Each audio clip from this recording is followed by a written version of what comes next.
Saint-Pauloise, de son côté, a saisi l'opportunité qui lui était offerte de se rapprocher du groupe de tête en disposant de l'USB. C'est d'un stade Paul-Julius Bénard, toujours en réflexion pour les prochains Jeux des îles de l'océan Indien, que la Saint-Pauloise, tout de blanc vêtue, a accueilli samedi soir l'USB bleu, blanc, rouge. La différence sur le papier s'est affichée dès les premières minutes avec une domination saint-pauloise et une première attaque dès la première minute avec Razolofo qui est au départ de cette action et il faut une belle intervention de Catherine sur cette frappe à bout portant.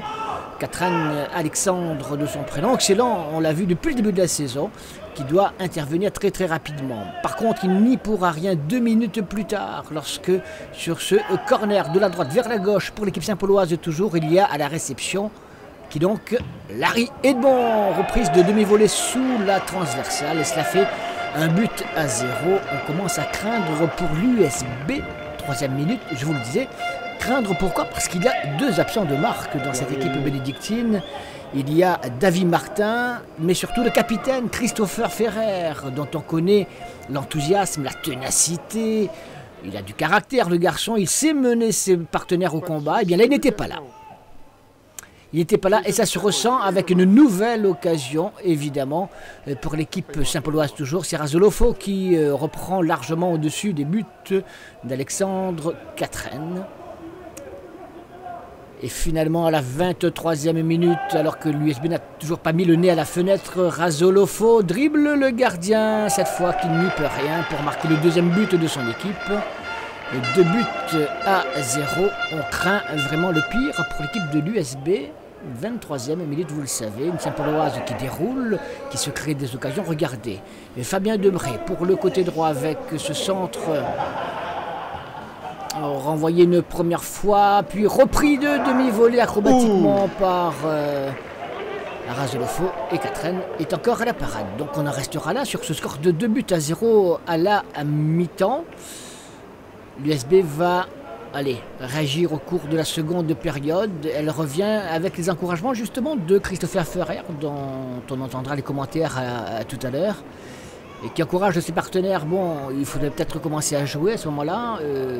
L'USB a fait preuve de résistance tout au long de la seconde mi-temps, mais ils avaient déjà encaissé 2 buts. Ils vont même se créer une petite occasion. On le verra ici avec cette frappe de Ludovic Waro face au gardien saint-paulois. Ce sera tout du reste, puisque Saint-Paul va encore avoir l'occasion d'aggraver le score à plusieurs reprises. On va en retenir 2 actions avec cette lourde frappe de Christopher Achelous qui est détournée sur la transversale par Alexandre Catherine, le gardien de l'USB. Je vous le disais, il n'y aura plus d'autres buts de marquer. Donc on va écouter, et cette nouvelle action pour Gérard Hubert, pour l'équipe de l'USB, de la Saint-Pauloise, pardon. On va écouter Christopher Ferrer qui nous fait part de ses impressions à l'issue de cette rencontre, alors que la Saint-Pauloise aurait pu effectivement gagner plus largement. 2-0, ça suffit. Christophe, tu n'as pas joué ce soir, ça relève de quoi? D'une blessure justement depuis vendredi soir à l'entraînement. Sur un petit coup de tête, j'ai eu une douleur au mollet. Et bon, j'ai voulu essayer ce soir, mais toujours la douleur est là. Donc on a des gros matchs qui nous attendent. J'ai pas voulu justement pénaliser l'équipe en sachant que si c'était pour jouer une demi-heure, donc ça ne servait à rien. De vaut mieux mettre un joueur qui pouvait jouer à 100% de ses moyens. Donc voilà. Et justement, tu as assisté au match, vous perdez ce soir 2-0 avec une grosse entame de match de Saint-Paul. Tu l'as vu comment? Voilà, vous avez résumé tout, hein. Et la grosse entame.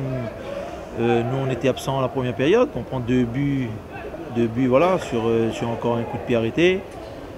Et voilà, après, vu la deuxième période qu'on fait, si on ne prenait pas ces 2 buts là, je pense que voilà, après bon, c'est vrai c'est Saint-Paul, mais j'ai dit aux gars, voilà, c'était un match justement que dès que le coup de sifflet est donné, il faut être là, présent, et voilà, et après pousser le coup de gueule à la mi-temps.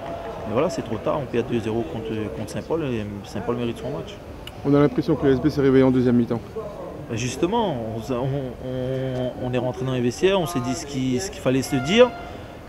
Pourquoi, bien sûr, les respecter, mais c'est des joueurs comme nous. Donc on est capable de jouer au foot. Si on est en première division, justement, c'est pour jouer des matchs comme ça. Donc après, voilà, Après, si on ne se met pas dans la tête qu'on peut faire quelque chose contre cette grosse équipe-là, ben, déjà que tout le monde nous met perdant à chaque fois, pourquoi être crispé dans des matchs comme ça? C'est des matchs à jouer et voilà, c'est le foot. Hein. Oui, on marque très tôt. On a se créé 2 occasions nettes avec Alexis au départ. Et après, il y avait une deuxième occasion qui se présente. Mais le fait de marquer très tôt, ça libère un petit peu les joueurs. Et après, bon, le match s'est bien déroulé. Au niveau du jeu, on pense qu'on est très intéressant dans le jeu. On arrive bien à enchaîner. On se met en danger. Le problème, on se met en danger par nous-mêmes. Chaque fois qu'on perd le ballon, l'adversaire se crée une occasion de but. Sinon, sur l'ensemble du match, je pense qu'on mérite largement la victoire. C'est de bon augure pour la suite?